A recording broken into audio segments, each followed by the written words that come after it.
के इस छोटे से मगर बहुत महत्वपूर्ण कार्यक्रम में मेरे साथ मंच पर उपस्थित श्री भूपेंद्र भाई पटेल,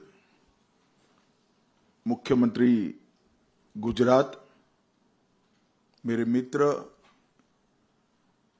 और देश के वाणिज्य और उद्योग मंत्री श्रीमान पीयूष गोयल जी, गुजरात राज्य के युवा उप मुख्यमंत्री श्री हर्ष संघवी जी, भारतीय जनता पार्टी के प्रदेश अध्यक्ष श्री जगदीश विश्वकर्मा जी, श्री जयप्रकाश शिवहरे जी, अध्यक्ष गवर्निंग काउंसिल श्री अशोक मंडल, निर्देशक एनआईडी और आज इस सभागार में बैठे हुए सभी भाइयों बहनों और प्यारे विद्यार्थियों,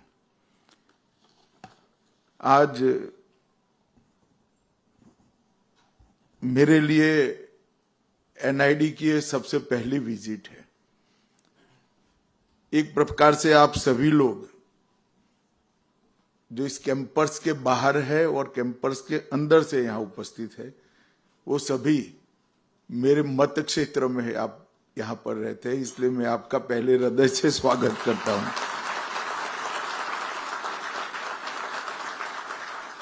एनआईडी के गांधीनगर परिसर में इंक्यूबेशन और इनोवेशन सेंटर, आज इसका उद्घाटन हुआ है। एनआईडी एक प्रकार से रचनात्मकता के आधार पर इनोवेशन और उद्यमिता, ये तीनों को जोड़ने वाला एक संस्थान है।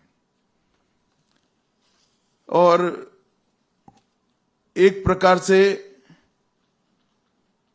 जब एनआईडी की स्थापना हुई होगी और शुरुआत हुई होगी, तब मुझे लगता है कि इसके उद्देश्यों को बहुत अच्छे तरीके से सोचा होगा। 1961 में अहमदाबाद में एनआईडी की स्थापना हुई। अब एक प्रकार से डिजाइन थोड़े परंपरागत रूप से देखिए तो डिजाइन एक विधा है, और थोड़े आगे जाकर देखते हैं तो एक कला है जो चीजों को अच्छे तरीके से प्रस्तुत करती है, सभी उपयोगिता को अच्छे तरीके से एक स्पेस के अंदर डिजाइन कर देती है, चिन्हित कर देती है, और ज्यादा उपयोगी भी होती है, आकर्षक भी होती है। अब मुझे कल रात को मैं सोच रहा था कि एनआईडी गुजरात में 1961 में क्यों बनाया होगा। गुजरातियों का वैसे कला से बहुत बड़ा संबंध होता नहीं है, हम लोग कमाने वाले लोग माने जाते हैं। तो फिर एनआईडी को गुजरात में क्यों लाए गए। एनआईडी की स्थापना इस उद्देश्य से हुई है कि हर आदमी में डिजाइन का एक संस्कार कहीं ना कहीं कम ज्यादा मात्रा में पड़ा होता है, मगर समय के ढर्रे में पढ़ते पढ़ते ढेर सारे डिजाइन के एक अच्छे पोटेंशियल लोग रोजमर्रा के जीवन में पड़ जाते हैं। एनआईडी की स्थापना के अनेक उद्देश्यों में एक उद्देश्य यह भी होगा कि डिजाइन की विधा जिनके मन में संस्कार के रूप में पड़ी है, उसके पोटेंशियल को एक प्लेटफॉर्म दिया जाए और उसको समाज के सामने लाने का एक अच्छा संस्था बनाया जाए। इसलिए एनआईडी गुजरात में स्थापना की होगी। मगर फिर आता है कि भाई इसमें गुजराती क्यों? क्योंकि कोई भी क्षेत्र में पड़े हुए पोटेंशियल को राष्ट्र की दृष्टि से 100% एक्सप्लोर करना है, तो उसको कैरियर के रूप में स्वीकार करते हैं तभी होता है। चाहे गीत लिखना हो, चाहे म्यूजिक हो, चाहे डिजाइन हो, ये सभी चीजें कमोबेश कला के साथ जुड़ी हुई है। मगर अंततोगत्वा तो उसको प्रोफेशन के रूप में भी एक्सेप्ट करना पड़ता है। जैसे मैं क्रिकेट के साथ जुड़ा हूं, हमारे पास टैलेंट की कभी कमी नहीं थी। सुनील गावस्कर जी को मैं मिला था मेरी बहुत युवावस्था में, तब निर्लोन में नौकरी करते थे वो, और एक टेस्ट मैच खेलने का उनको 500 रुपया मिलता था, 5 दिन का 500 रुपया मिलता था। तो बहुत सारे लोग क्रिकेट को कैरियर के नाते नहीं अपनाते थे। मां बाप डांटते थे, करोगे क्या, भूखे मरोगे, एग्जाम की तैयारी करो, और बच्चे निकल जाते थे। आईपीएल आने के बाद अब मां बाप कहते हैं कि भैया क्रिकेट खेलो, कुछ बन जाओगे। तो एनआईडी की स्थापना गुजरात में इसलिए की है कि आपकी विधा का, आपकी कला का कॉमर्शियल पोटेंशियल 100% एक्सप्लोर किया जाए, और मैं मानता हूं इसकी बहुत बड़ी जरूरियत है। मैंने अभी मंच पर जब मुख्यमंत्री जी का भाषण हो रहा था, तब पीयूष भाई को बोला कि नितिन बोस ने 3 गाड़ियां डिजाइन करी, और बड़े गर्व से मुझे एनआईडी के मंडल साहब दिखा रहे थे, बोस साहब भी थे, कंपनी के लोग भी थे।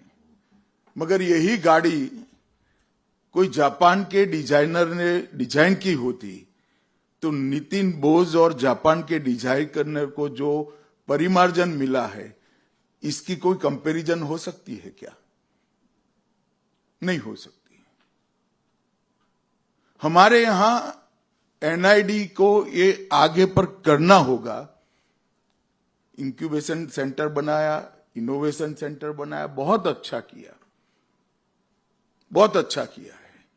मगर जो इस क्षेत्र में कैरियर, इस क्षेत्र को अपनी कैरियर बनाते हैं, उनको रिक्वायरमेंट के साथ जोड़कर उनकी भी चिंता कमोबेश हो जाए, इस प्रकार की व्यवस्था एनआईडी में करनी पड़ेगी। और मुझे लगता है कि इसके लिए एक अलग वर्टिकल ही तैयार करोगे तभी होगी, क्योंकि यहां तो डिजाइन वाले लोग होते हैं, यहां इसकी कॉमर्शियलाइजेशन करने वाले लोग नहीं है। ये दोनों का मिलन भी कभी न कभी एनआईडी ने आगे आने वाले दिनों में करना होगा, तभी जाकर देश में डिजाइन का जो 100% पोटेंशियल पड़ा है, इसको हम एक्सप्लोर कर पाएंगे, और बच्चे इसको कैरियर के रूप में एक्सेप्ट करने में झिझकेंगे नहीं। आज जो विद्यार्थी है, शौकिया भी है, कुछ बड़े परिवारों के भी है, जिनमें गुण पड़ा है, मगर बहुत बड़ा ऐसा पोटेंशियल है जो इसको कैरियर के रूप में एक्सेप्ट करने में झिझकता है। और इस क्षेत्र में डिजाइन की रीच भी बढ़ाने की जरूरत है, इस पर भी एनआईडी ने काम करना चाहिए। हर क्षेत्र में डिजाइन का महत्व है। कोई बड़ा इंडस्ट्रियल पार्क बन रहा है तो वहां पर भी डिजाइन की जरूरत है। हाईटेक डिजाइन के क्षेत्र में हमने आगे बढ़ना पड़ेगा, चाहे सेमीकंडक्टर हो, चाहे चिप हो, एक सारे क्षेत्र को एक्सप्लोर कर कर जिसमें डिजाइन का गुण पड़ा है, डिजाइन का स्वभाव पड़ा है, डिजाइन की रुचि पड़ी है, ये लोगों की कैरियर के साथ उसको जोड़ने का काम एनआईडी ने, नेशनल इंस्टीट्यूट ऑफ डिजाइन ने करना चाहिए। और मुझे लगता है सभी परिसर में इसका एक वर्टिकल बनाकर इसको एक नए सिरे से सोचना चाहिए। और समाज जीवन के हर क्षेत्र में डिजाइन कैसे आए, डिजाइन का फायदा हर क्षेत्र को कैसे हो, इसके लिए भी काफी काम करने की जरूरत है। मेरे बहुत शुरुआती करियर में 82 में मैंने पाटन का दौरा किया था और पाटन का पटोला मतलब पाटनનું પટોળું જે લોકોએ જોયું હશે उनको मालूम होगा कितनी बखूबी से बारीकी से वैज्ञानिक तरीके से की हुई डिजाइन है। तो मेरा उनके घर चाय पान था। मैं बहुत छोटा आदमी था। एक केसी पटेल कार्यकर्ता मुझे उनके घर पे ले गए। मेरी इच्छा थी कि ये परिवार को देखें। उनके घर पर ले गए। जब उनसे बातचीत करी तो रुचि के कारण मैं धीरे धीरे धीरे पूछता गया। मैं आपको बताता हूं, इतनी साइंटिफिक डिजाइन शायद ही कहीं हुई होगी कलर कॉम्बिनेशन के साथ। ये विधा हमारे यहां पड़ी है, इसको एक्सप्लोर करना पड़ेगा और एक्सप्लोर करना है तो काफी लोग इसको कैरियर के रूप में स्वीकार करें, ऐसा वातावरण बनाना पड़ेगा। और डिजाइन की उपयोगिता के बारे में भी जागरूकता और एक्सपेंशन के लिए प्रयास भी हमने करने पड़ेंगे। मुझे कोई लंबा भाषण पहले से नहीं करना था। मैं इंस्टीट्यूशन को देखने के लिए ही आया था। मेरा काम तो हो गया समाप्त। पीयूष बेन ने डिटेल विषय पर बताया है। मेरी अनेक अनेक शुभकामनाएं एनआईडी की पूरी टीम। और सब्जेक्ट अमित भाई को लगेगा बड़ा बोरिंग होगा। माननीय मुख्यमंत्री श्री भूपेंद्र भाई पटेल, मेरे मित्र, छोटे भाई और बहुत ही ऊर्जावान उप मुख्यमंत्री हर्ष भाई संघवी,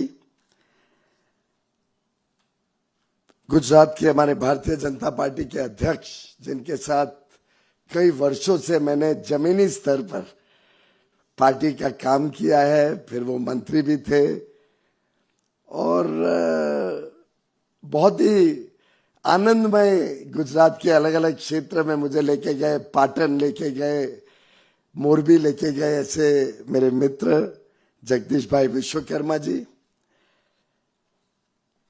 सम्मानीय मंच, यहाँ उपस्थित सभी एकेडमिक क्षेत्र की दुनिया से, उद्योग और उद्यमियों की दुनिया से जुड़े हुए साथीगण, इनोवेटर्स, कई सारे स्टार्टअप्स भी यहाँ पे आज आए हैं, युवा साथी, मीडिया के मित्रों, भाई और बहनों, सबसे पहले मैं हृदय से स्वागत करना चाहता हूं भारत के सपनों को साकार करने वाले माननीय प्रधानमंत्री नरेंद्र मोदी जी के एक भारत श्रेष्ठ भारत के विजन के शिल्पकार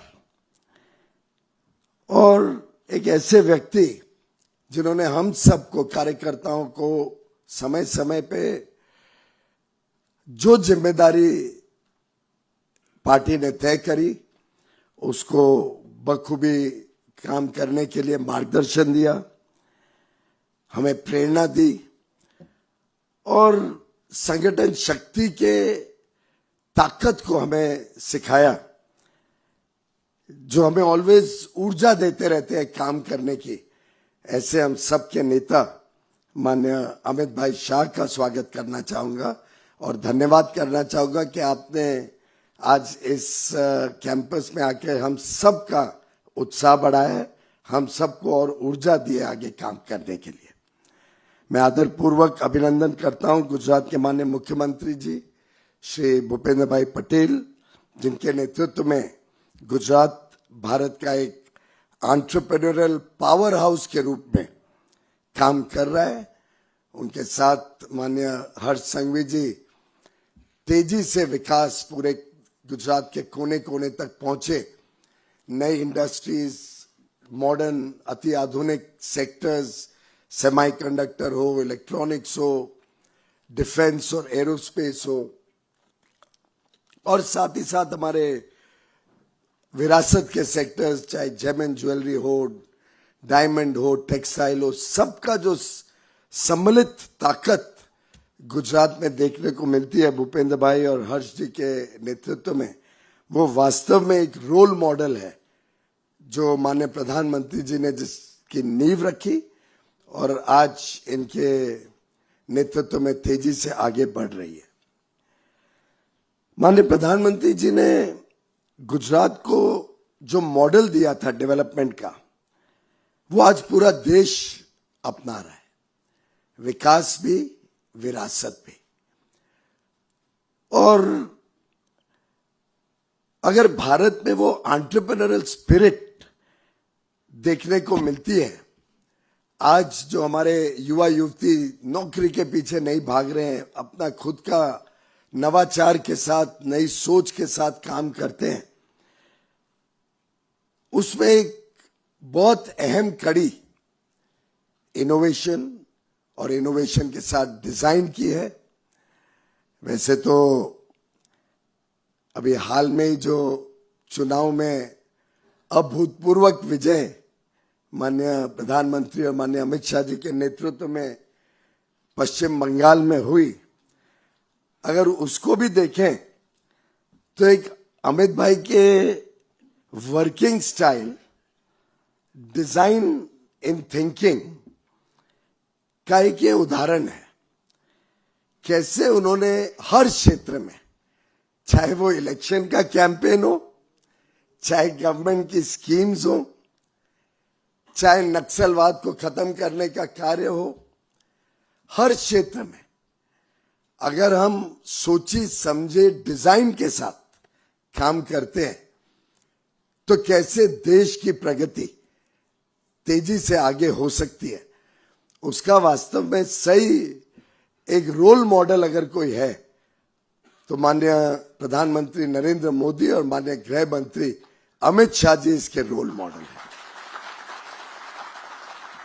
मेटिकुलस प्लानिंग, मेटिकुलस डिटेलिंग, हर चीज की गंभीरता और गहराई में जाना और स्ट्रक्चर्ड तरीके से प्रोग्राम को एग्जीक्यूट करना। आखिर आप सब एक्सपर्ट्स हैं, हम तो एक्सपर्ट नहीं है डिजाइन के, पर बेसिकली हम डिजाइन में क्या करते हैं, हम एक प्रकार से नई चीज को लॉजिक के साथ तैयार करते हैं। और मैं समझता हूं भारत ने तो पुराने समय से अगर हम देखें तो विश्व को बहुत कुछ दिया है। इतिहास में देखें प्राचीन काल में तो चाहे आर्किटेक्चर हो, हम कोई लोग सोचते होंगे वास्तु क्या है, कोई रिलीजियस चीज है, ऐसा नहीं है। बड़ी सोची समझी स्ट्रक्चर्ड डिजाइन एलिमेंट्स हैं भारत के पुराने वास्तु शास्त्र में, आर्किटेक्चर में। अब घर के अंदर कहाँ पे मंदिर होगा, कहाँ पे अंदर चबूतरा होगा, ऊपर क्या होगा, नीचे क्या होगा, वेंटिलेशन के हिसाब से, सनलाइट के हिसाब से, बड़ा well planned, well designed Bharat में आर्किटेक्चर आपको सदियों से देखने को मिलेगा। भारत की मैथमेटिक्स के बारे में तो हम सब जानते ही हैं। हम सबको पता है किस प्रकार से भारत ने, शुश्रुत ने जो सर्जरी का शास्त्र, आखिर उसके औजार भी भारत में कब रहे होंगे। तो भारत के लिए नया डिजाइन, नई सोच कोई नई बात नहीं है। दुर्भाग्य से सालों साल के गुलामी से हम उस सोच से परे हो गए, सोच से थोड़ा अलग हो गए। दिल्ली में आयरन पिलर है, वो कभी रस्ट नहीं होता है, सम्राट अशोक के समय का। यानी मेटलर्जी में भी हमारे पास कितना शोध था, कितना नवाचार था, और ये हर क्षेत्र में देखने को मिलेगा। लेकिन आज जो समय की आवश्यकता है उसमें हमें ऐसे डिजाइन तैयार करने हैं जो भारत के भविष्य को, भारत के भाग्य को बदले। We have to define the destiny of Bharat in the 21st century and design, innovation and research is the roadmap towards a developed and prosperous country, towards Viksit Bharat 2047. अगर हम सबका सामूहिक प्रयास साथ में जोड़ें तो हमें ध्यान में आएगा कि डिजाइन सिर्फ व्यक्ति नहीं होता है, डिजाइन एक प्रकार से एक पूरी सोच होती है। और कोई भी दुनिया का देश विकसित आज तक नहीं बना है सिर्फ लोगों के आधार पर या नेचुरल रिसोर्सेज के आधार पर या बड़ी कंजम्पशन इकोनॉमी के आधार पर। आप कल्पना करिए जो विकसित देश हैं, जो डेवलप्ड कंट्रीज हैं, उन सब में आपको ध्यान में आएगा कि 3 प्रमुख चीजें अलग अलग क्षेत्र में हो सकती हैं। एक इनोवेशन, एक डिजाइन थिंकिंग में पूरा डिजाइन घुट घुट के भरा हुआ है, और एक एंटरप्रेन्योरशिप। और मैं समझता हूं कि एनआईडी का गांधीनगर में होना बहुत ही एप्रोप्रिएट है, बहुत ही सही है, क्योंकि गुजराती के डीएनए में ही एंटरप्रेन्योरशिप है। गुजराती भाई बहन हर चीज में कोई ना कोई नए तरीके से अवसर ढूंढ ही लेंगे, नया काम करने का, नया डिजाइन करने का। यहां तक कि अगर हम ज्वेलरी सेक्टर को देखें तो आज भारत की जो डिजाइन ज्वेलरी होती है उसको दुनिया में कोई बीट नहीं कर सकता। आज जो टेक्सटाइल्स में भारत की ताकत है, आधुनिक समय से चलती आ रही है, तो उसको कोई बीट नहीं कर सकता है पूरी दुनिया। पर आज जब एनआईडी ये नया इंक्यूबेशन और इनोवेशन सेंटर बना रहा है, शुरुआत हुई है माननीय अमित भाई के कर कमलों से, तो डिजाइन एजुकेशन और एंटरप्रेन्योरशिप इन दोनों को जोड़ के अगर हम आगे चलते हैं तो राष्ट्र निर्माण का काम और तेज गति से आगे बढ़ सकता है, और वो गुजरात की पावन धरती से देश भर में ये काम बढ़े, ऐसा आज माननीय गृह मंत्री जी ने हमें आदेश भी दिया है, हमें गाइड भी किया है। यहाँ आने के पहले जब एग्जीबिशन पे माननीय गृह मंत्री जी अलग अलग चीजें देख रहे थे तो लगभग हर जो नई शोध थी, हर इनोवेटिव प्रोडक्ट के सामने माननीय गृह मंत्री जी ने हमें एक नया एंगल दिया, किस एंगल से इसको कमर्शियलाइज स्मार्टर कर सकते हैं, बेटर कर सकते हैं, देश के लिए लाभ पहुंचा सकते हैं। और एक प्रकार से यही सेंटर का उद्देश्य रहने वाला है। We have to be open to new ideas. जो माइंड का ओपननेस है वही हमें प्रोत्साहन देगा, चाहे स्टूडेंट हो, फैकल्टी हो, पब्लिक प्राइवेट पार्टनरशिप में एकेडेमिया के साथ हमारा जुड़ाव हो, उस सब में कैसे हम खुले मन से नई दिशा में सोच को आगे लेके जाएं, जिसको designers out of the box thinking भी कहते हैं। और सिर्फ प्रॉब्लम को एक बीटन ट्रैक, जो पुराना तरीका है उसी से देखने के बदले हर एक चीज में एक नए नजरिए से जब कोई देखता है व्यक्ति, तो वो एक डिजाइनर बनता है। और एक प्रकार से ये जो सेंटर है ये लोगों का दिमाग खोलने के लिए काम करेगा, नई सोच को लोगों में तैयार करने की प्रयास करेगा। देखा जाए तो नेचर अपने आप में एक बड़ा डिजाइनर है। आज जो पूरा पर्यावरण है या जो नेचर है, आप सोचिए कितना यूनिक डिजाइन है पूरे नेचर का, क्या बैलेंस है, क्या इकोलॉजिकल बैलेंस है, क्या ह्यूमन बॉडी का डिजाइन है। एवोल्यूशन ने बड़े इनक्रेडिबल डिजाइन्स बनाए हैं, और अब समय है कि भारत और अपने नए नेचर इंस्पायर्ड एवोल्यूशन और डिजाइन्स के साथ पूरी दुनिया की सेवा करे। इनोवेशन का अगर कोई टेस्ट करना हो तो उसका सही टेस्ट यही रहेगा। ये नहीं कि सिर्फ ये एडवांस टेक्नोलॉजी है, सही टेस्ट तो ये रहेगा कि क्या इसके लोग इस इनोवेशन से लोगों का जीवन और बेहतर बना, लोगों को व्यापार या उद्योग चलाने के लिए या काम करने के लिए कुछ और सुविधा मिली, क्या इससे नए रोजगार का सृजन हुआ, क्या इससे हमारी इकोनॉमी और मजबूत होती है, प्रोडक्टिविटी एफिशिएंसी गेन्स क्या होती है। ये मापदंड पे हमारे डिजाइन्स देखे जाएंगे और मुझे लगता है कि भारत में ये माइंडसेट है, सिर्फ इसको थोड़ा कुरेद के निकालने की आवश्यकता है। और मुझे पूरा विश्वास है कि पूरी सफलता के साथ ये सेंटर लोगों का माइंडसेट बदलने में सफल होगा और यहां से निकले हुए लोग पूरे देश भर में जाएंगे, टियर 2, टियर 3 सिटीज, अलग अलग जगह जाके ये जो सोच है, ये सोच को और देश तक पहुंचाने का भी काम करेंगे। और अब तो ये समय आ गया है कि छोटे शहर में भी एक युवा या युवती जो इनोवेटर के रूप में काम करने लगे हैं, उनके हाथ में एक लैपटॉप है, इंटरनेट कनेक्शन है, कभी कभार कोई अच्छा टीचर या कोई मेंटोर मिल जाता है या ऑनलाइन मेंटरिंग से प्रोत्साहित होके अपने आइडियाज को कैलिब्रेट करते हैं, अपने आइडियाज को रिफाइन करते हैं, फाइन ट्यून करते हैं।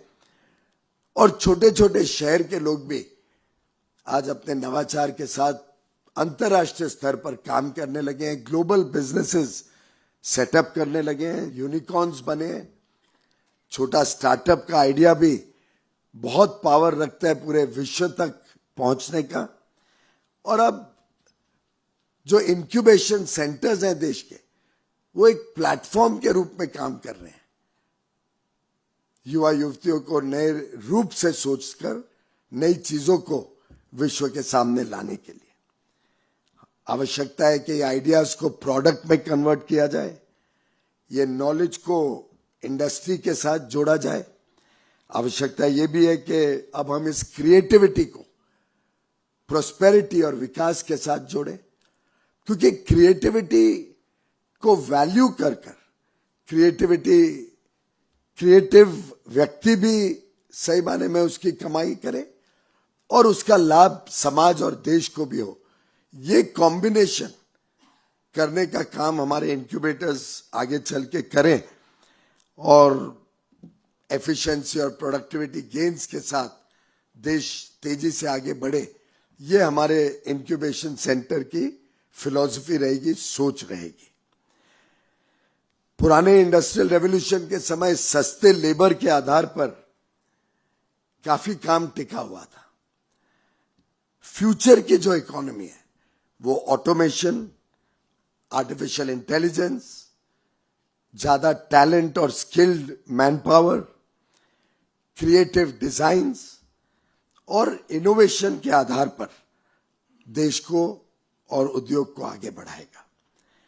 इसलिए इंडिया के लिए जब हम डिजाइन इंक्यूबेशन सेंटर की बात करते हैं तो अति आवश्यक हो जाता है कि ये जल्द से जल्द एकेडेमिया, इंडस्ट्री और स्टूडेंट का ट्राइपार्टाइट पार्टनरशिप बने। ये करिकुलम मात्र बन के नहीं रह जाए, ये लोगों तक पहुंचाने का काम इंडस्ट्री करेगी, डिजाइन को फाइन ट्यून करने का काम एकेडेमिया करेगा, युवा को प्रोत्साहन करने का काम मुझे लगता है वड़ा प्रधान नरेंद्र भाई और अमित भाई रोज अपने भाषण से हम सब युवा युवतियों को प्रोत्साहित करते हैं कि हम देश के निर्माण के लिए अपना अपना योगदान देने का काम करें।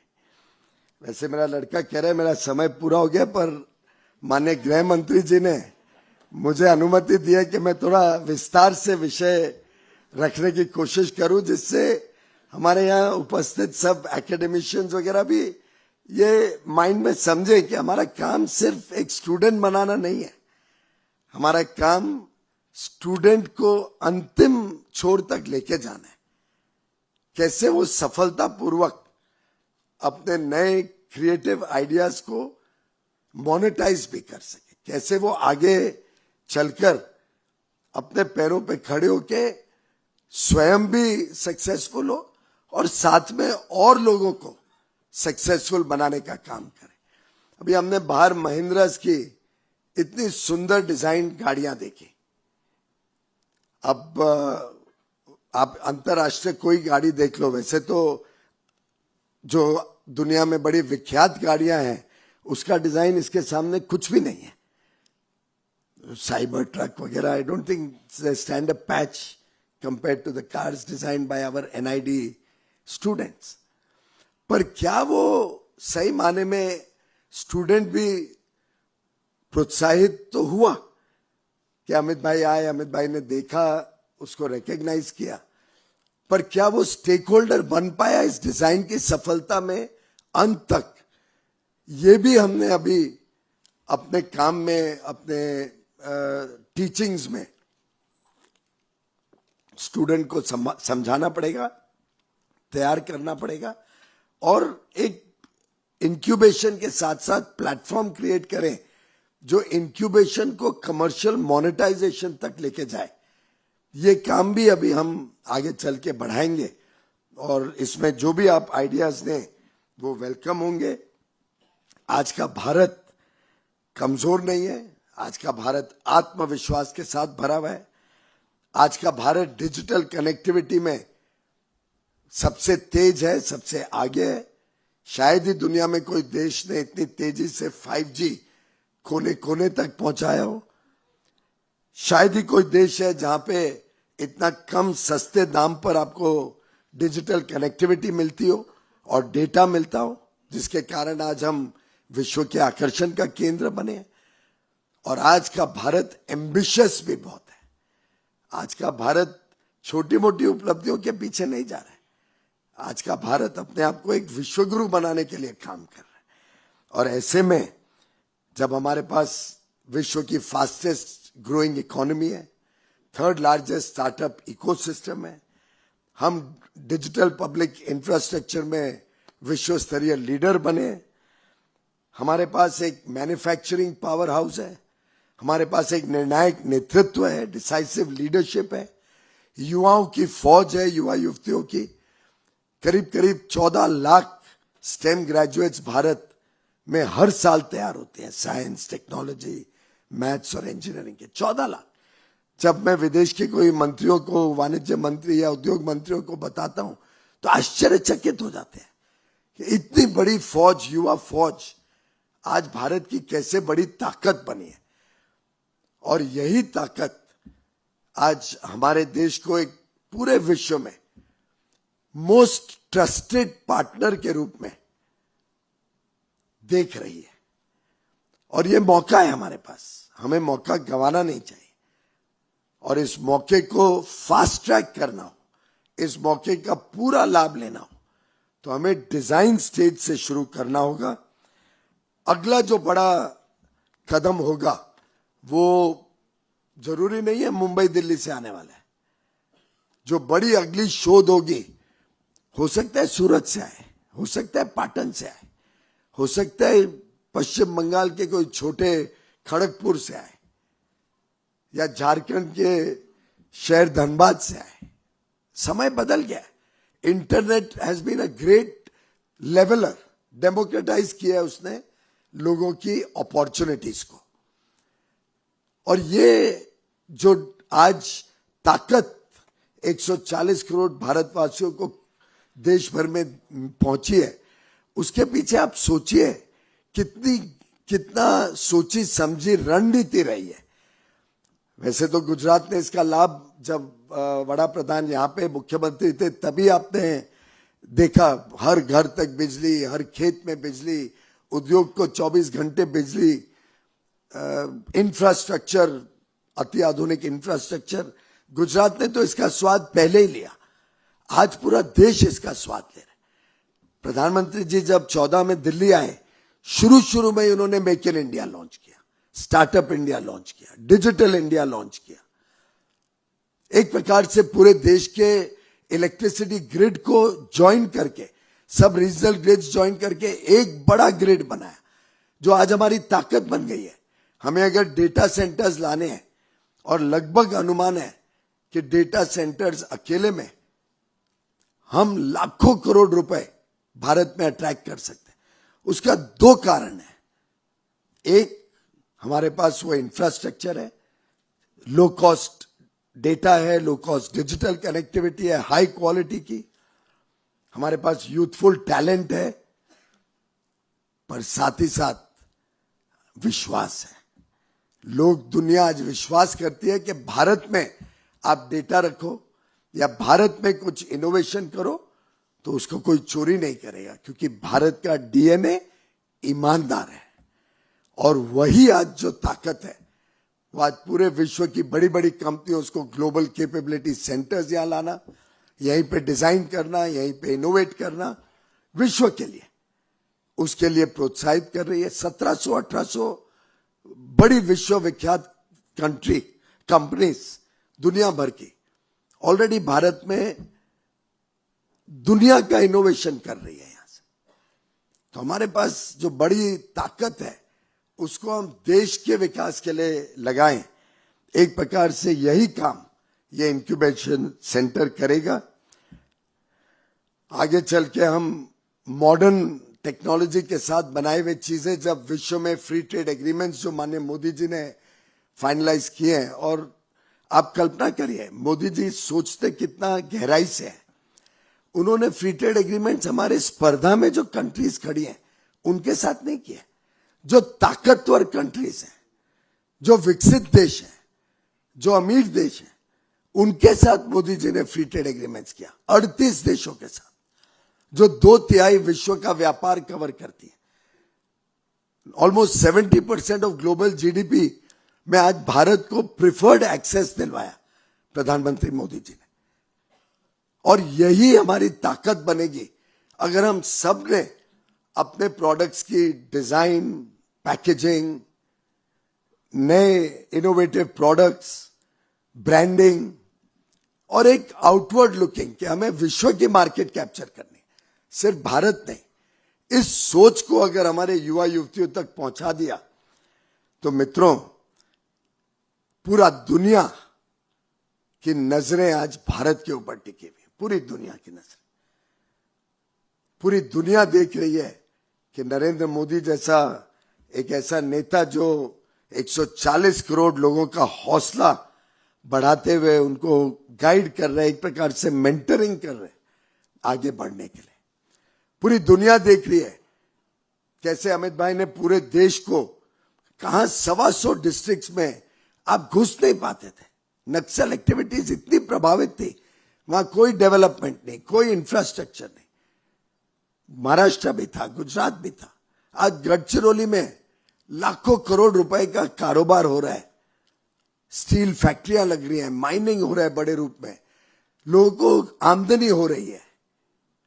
मैं समझता हूं जिस प्रकार से प्रधानमंत्री मोदी जी, गृह मंत्री अमित शाह जी ने अलग अलग कामों से देश को आज तैयार किया है नई चुनौतियों के लिए, बड़े से बड़े आपदा आ जाए, देश आज तैयार है उन चुनौतियों के लिए। ऐसी स्थिति में अब हम सबको भी रेसिलिएंट सप्लाई चेन्स हो, हमारे सस्टेनेबिलिटी का एफर्ट हो, क्लीन एनर्जी, रिन्यूएबल एनर्जी का एफर्ट हो, low cost manufacturing with technology driven and creative ideas हो, इस सब में तेजी से आगे बढ़ना है। ये एक हिस्टोरिक अपॉर्चुनिटी है, हम गवा नहीं सकते। हमारे भविष्य की ग्लोबल कंपेटिटिवनेस प्रोडक्टिविटी के आधार पर होगी, हाई क्वालिटी के आधार पर होगी, अच्छे डिजाइन के आधार पर होगी, सस्टेनेबल मैन्युफैक्चरिंग प्रैक्टिसेस के आधार पर होगी, और स्पीड इन इनोवेशन, ये डिफाइन करेगा नया भारत। और मुझे पूरी विश्वास है कि आगे आने वाले दिनों में ये सेंटर एक नई शुरुआत के साथ, जो आज हमें गाइडेंस माननीय गृह मंत्री जी ने दिया है, उसको लेके देश भर में फैलेगा। मेरा आप सबसे छोटी 3 रिक्वेस्ट हैं। एक प्रकार से कॉल टू एक्शन है, खास तौर पे जो युवा युवती आज यहाँ पे हैं या जो इसको देखेंगे बाद में। 3 कॉल्स टू एक्शन। एक, ड्रीम बिग, डिजाइन बोल्ड। छोटी मोटी लक्ष्य के पीछे हम नहीं भागेंगे, बड़े लक्ष्य के पीछे देश को जाना है। We have to really be bold in our thinking, in our designing, in our work. और जो रोजमर्रा की समस्या है उसको रिजॉल्व करने के लिए हमारे पास अपार संभावनाएं हैं। बिजनेसेस को और आगे बढ़ाने के लिए अपार संभावनाएं, ईज ऑफ लिविंग के लिए अपार संभावनाएं अभी भी है। उस पर हम सब काम करें। अब हम सिर्फ अपने लिए डिजाइन नहीं करें, भारत के लिए या अपने क्षेत्र के लिए, अब हम दुनिया के लिए डिजाइन करें। नए sector, semi conductors, artificial intelligence, quantum computing, machine learning, deep tech की तरफ हमारा फोकस बढ़ाएं, जिससे हमारी पहचान दुनिया में बदले, एक मॉडर्न टेक्नोलॉजिकल पावर हाउस की पहचान बने। स्पेस के सेक्टर को बहुत अहमियत दी जा रही है और भारत बड़ी प्रगति कर रहा है स्पेस में। और तीसरा, माननीय प्रधानमंत्री जी ने जो देश को अपील किया है, अपने जीवन शैली में हम कैसे वोकल फॉर लोकल हों, कैसे हम अपने भारत की ताकत को और इस्तेमाल करें। भारत के लोग ही भारत के निर्माण का बीड़ा उठा सकते हैं। और अगर हम सब ने अपने स्थानीय कारीगरों को चीजें, हस्तकला शिल्प, जो हमारे वीवर्स हैं, हमारे हैंडलूम हैंडीक्राफ्ट के साथ जुड़े हुए लोग हैं, एक प्रकार से स्थानीय सामग्री के आधार पर ये देश नई ऊंचाइयों पे पहुंच सकता है। उसमें कैसे हम डिजाइन और इनोवेशन के एलिमेंट से इनका भी जीवन और सुधारें, इनकी आमदनी बढ़ाएं, इस पे जरूर एनआईडीबी काम करेगा। हम सब मिलके माननीय प्रधानमंत्री मोदी जी, माननीय गृह मंत्री अमित भाई का और हौसला बढ़ाएं, ताकत बढ़ाएं, कैसे इसको एक जन भागीदारी के साथ डिजाइन को भी एक पब्लिक मूवमेंट बनाएं और लोगों तक, युवा युवतियों तक देश भर में पहुंचाएं कि विकसित भारत की नींव में एक एलिमेंट डिजाइन का ऑलवेज रहे। ये हम सबका कर्तव्य है। खासतौर पे हमारे एकेडमिशियंस, हमारे फैकल्टी को यही अनुरोध करूंगा कि आगे आने वाले दिनों में हम इस मूवमेंट को कैंपस में सीमित ना रखते हुए और लोगों को ट्रेन करें, जो देश भर में ये मैसेज लेके जाएं, देश भर के हर इंक्यूबेशन सेंटर में ये मैसेज पहुंचे ऑफ मॉडर्निटी विद ट्रेडिशन, विकास भी और विरासत। बहुत बहुत आभार, धन्यवाद।